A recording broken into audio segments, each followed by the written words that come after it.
আপনার সম্পর্ক যে মাদ্রাসার সঙ্গে থাকে, একজন হাফেজে কোরআনের কথা বললাম, নবী করিম সাল্লাল্লাহু আলাইহি ওয়াসাল্লাম বলেন, একটা হাফেজে কোরআন অথবা একটা হাফেজা, পুরুষ হোক নারী হোক, একজন হাফেজে কোরআন 10 জন বান্দা যাদের উপর জাহান্নাম ওয়াজিব, এদেরকে আল্লাহর সঙ্গে সুপারিশ করে জান্নাতে নিয়ে যাবেন। সুবহানাল্লাহ।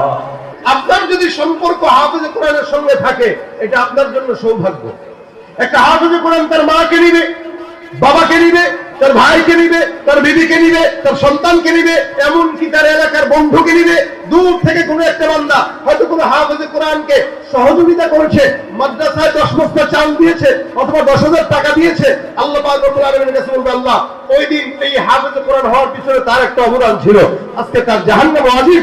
আল্লাহর রাসূল তো বলেছে আমি 10 জনকে নিতে পারবো, আল্লাহ আমার 9 জন ছিল আর বাকি একজনকে এখন নজরে পড়লো, আল্লাহ একেও আমার সঙ্গে জান্নাত দিয়ে দেন।